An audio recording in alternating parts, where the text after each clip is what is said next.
Hello everyone. आज लाए हैं हम वीडियो का प्रश्न पत्र, क्योंकि अभी पुलिस की परीक्षा होने वाली है और इसके लिए बहुत ज़रूरी है कि हमें थोड़ा बहुत पुराने गत वर्ष जो पेपर पूछे हैं, गत वर्ष जो पेपर हुए हैं उनमें कैसे प्रश्न पूछे गए हैं आयोग के द्वारा। तो चलिए सॉल्व करते हैं। फर्स्ट क्वेश्चन है, निम्नलिखित में से अर्क का पर्यायवाची शब्द है? कौन सा है? सूर्य। अर्क सूर्य के लिए ये पर्यायवाची शब्द आता है। नेक्स्ट, निम्नलिखित में से पशु का विशेषण है? पशु का विशेषण होगा पाश्विक। नेक्स्ट, निम्न में से शुद्ध शब्द है? श्रृंगार। स के नीचे र लगी हुई है, ध्यान से देखिएगा। नेक्स्ट, यह विचार मेरे मन में आया, अचानक आया। इसमें क्रिया विशेषण कौन सी? क्रिया विशेषण है अचानक।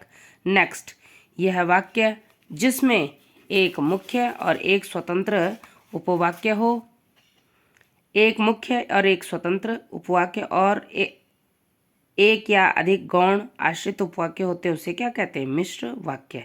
देखिए, इसमें संयोजक, इसमें समुच्चय बोधक का भी प्रयोग हुआ है। और जब ऐसा हो जाए कि एक से अधिक गौण वाक्य हो, गौण वाक्य का मतलब है जो दूसरा वाला वाक्य होगा पहले वाले वाक्य पर आश्रित होगा, वह अपने आप में पूर्ण नहीं होगा, क्योंकि जब दो पूर्ण वाक्य जुड़ते हैं समुच्चय बोधक से तो वो कहलाता है संयुक्त वाक्य। लेकिन जब पहला वाक्य प्रधान हो और द्वितीय वाक्य गौण हो तो उसे कहते हैं मिश्र वाक्य। वीर पुत्र को जन्म देने वाली वीर प्रसू। गोधूली, गोधूली किसे कहते हैं? जब शाम को पशु चरकर घर लौटते हैं उस समय जो उनके पैरों से आते हुए धूल उड़ती है उसे कहते हैं गोधूली बेला। हिंदी के वर्णमाला के व्यंजन वर्गों में अल्पप्राण है। अल्पप्राण कौन सा है? पहला, तीसरा और पांचवा। जबकि महाप्राण कौन सा होता है? दूसरा और चौथा। वर्गीय व्यंजन का दूसरा वर्ण और चौथा वर्ण क्या है? महाप्राण होगा। महाप्राण होगा। वर्गीय व्यंजन का पहला और दूसरा वर्ण क्या होगा? अघोष होगा। अघोष। वर्गीय व्यंजन का तीसरा, चौथा और पांचवा वर्ण कैसा होगा? सघोष। ठीक। नेक्स्ट, वृक्ष शब्द का वर्ण विन्यास है व पूरी कभी नहीं होती, क्योंकि कोई भी वर्ण कभी अपने आप में पूर्ण नहीं होता है। री, क्योंकि नीचे री की मात्रा है। क प्लस श, क्योंकि क प्लस श मिलकर अ बनता है, सॉरी अक्ष बनता है। और अक्ष, क्योंकि क प्लस श बनकर अक्ष तो बना है लेकिन आधा बना है, तो उसके बाद ये जो डंडी है वो यहाँ पर आएगी। ठीक। नेक्स्ट, निम्नांकित में से किस शब्द में दो दो उपसर्ग प्रयुक्त हुए हैं? समालोचना, समा धन लो धन आलोचना, समालोचना। सम धन आधन लोचना, समालोचना। नेक्स्ट, फारसी किस भाषा का शब्द है? सिफारिश किस भाषा का शब्द है? सिफारिश फारसी का शब्द है। और इसके साथ साथ हिंदी भी फारसी का शब्द है। ये महत्वपूर्ण है क्योंकि हिंदी फारसी का शब्द है, हिंदी का शब्द नहीं है। यह आदमी विश्वासी, इसमें यह क्या है? सर्वनाम। ये सर्वनाम है, किसी व्यक्ति के लिए प्रयोग, उसकी विशेषता के आधार पर प्रयोग किया गया है। नेक्स्ट, विसर्ग का प्रयोग होता है तत्सम में। देखिए, जो तत्सम शब्द होते हैं, तत्सम शब्द कौन से होंगे? संस्कृत के वह शब्द जो ज्यों के त्यों हिंदी में आएंगे वो तत्सम कहलाते हैं। जबकि तद्भव शब्द कौन होंगे? जिन्होंने स्वरूप बदल लिया है, यानी जो हिंदी के शब्द हैं, अन्य भाषाओं के शब्द हैं, वो तद्भव हैं। देशज कौन है? जिनका कुछ भी मूल पता नहीं, जिनका कोई मूल पता नहीं, कोई मूल पता नहीं, मूल का पता नहीं चलता, पता नहीं चलता, वो क्या हो गए? देशज शब्द। और आगत शब्द कौन हो गए? जो बाहर से आए हैं, विदेशी भाषाओं से हमारे यहाँ आए हैं, विदेशों से आए शब्द, क्योंकि विदेशी लोगों ने हम पर 200 साल तक राज किया है तो उनके साथ उनके शब्द भी हमारी भाषाओं में सम्मिलित हो चुके हैं। नेक्स्ट क्वेश्चन, निम्नलिखित में से कौन सा भाव शब्द भाववाचक प्रत्यय का उदाहरण है? रसीला। रसीला एक भाव है। नेक्स्ट, निम्नलिखित टिप्पण कितने प्रकार के होते हैं? टिप्पण कितने प्रकार के होते हैं? 3 प्रकार के होते हैं टिप्पण। और अगर टिप्पण 3 प्रकार के होते हैं। नेक्स्ट, महादौर्य, महाधन, दौर्य, दो, क्योंकि इसमें 2 डंडियां हैं तो सीधे ही पहचान हो रही है कि वृद्धि संधि। क्यों?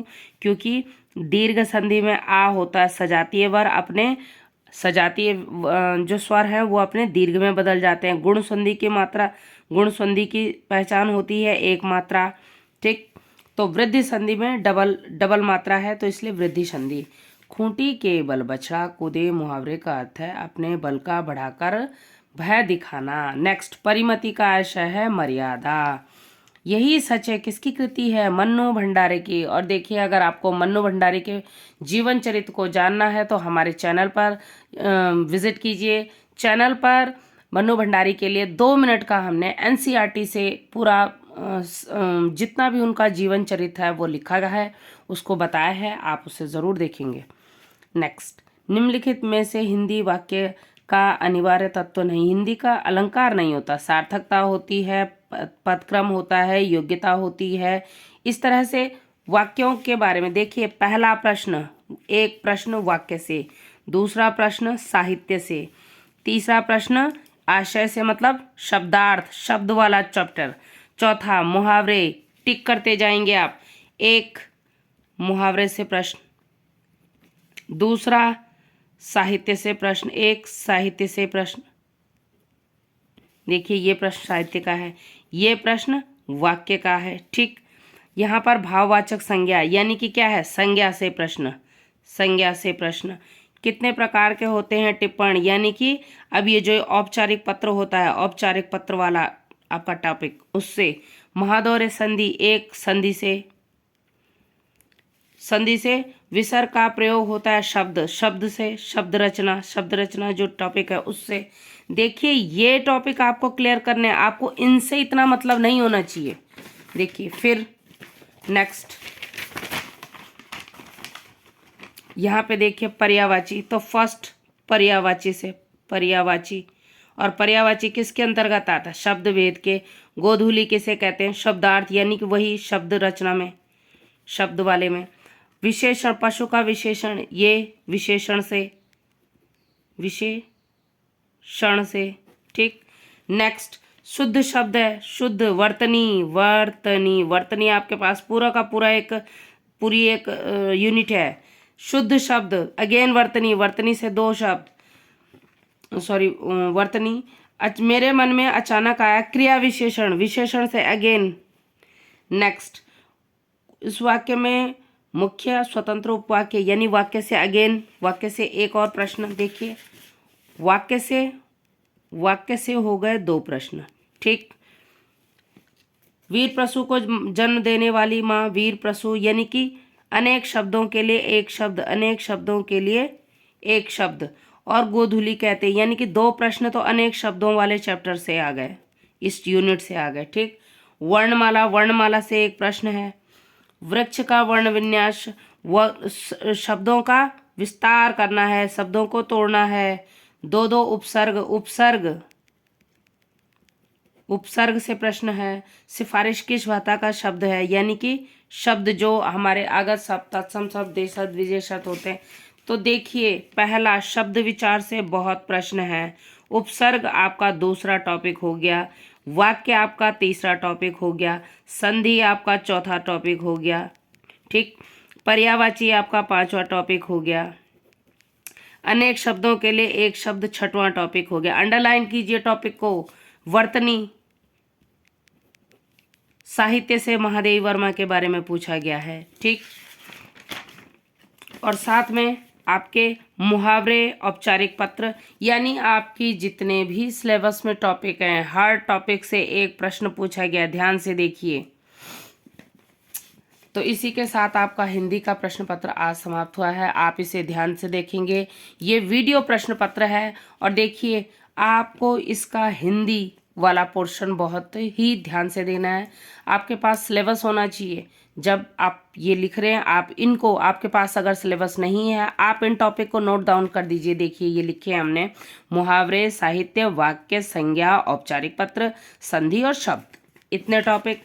अगेन देखिए, शब्द विचार से कितने टॉपिक आ रहे हैं। पुनः शब्द, उपसर्ग, वाक्य, संधि, साहित्य, वर्तनी और अनेक शब्द, अनेक शब्दों के लिए एक शब्द और पर्यायवाची। इन सारे टॉपिक्स को आप लिख लीजिए और इन टॉपिक्स पे जितना भी आप इनका रिवीजन कर सकते हैं, उसी से आप तैयारी कीजिए। ये ना हो कि आपने एक संधि खोल ली और आप पूरे कई घंटों तक संधि पर ही बैठे हुए हैं, या आपने एक बड़ा टॉपिक समास खोल लिया और समास में बैठे हैं।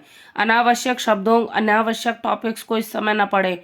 आपको इस समय एक्सपेरिमेंट नहीं करना है, एग्जाम सर पे है, एक्सपेरिमेंट नो। ओनली आपको इन टॉपिक्स से जितने क्वेश्चन जहाँ जहाँ मिलते हैं, चाहे वो है आपकी एग्ज़ाम, चाहे आपने खुद तैयार किए हैं, चाहे किसी यूट्यूब पे कहीं पर आपको मिलता है, या आपके पास कोई प्रैक्टिस सेट हो, इन टॉपिक्स को अंडरलाइन कीजिए। अनावश्यक नहीं, कई कोचिंग्स में अनावश्यक चीज़ें करवाई जा रही। इस समय आपके पास उतना टाइम्स नहीं है, आपको केवल और केवल ये टॉपिक अंडरलाइन करने हैं, इन टॉपिक पर विशेष ध्यान देना है। तो इसी के साथ आज का वीडियो समाप्त हुआ। मिलते हैं नेक्स्ट वीडियो में। Thanks for listening.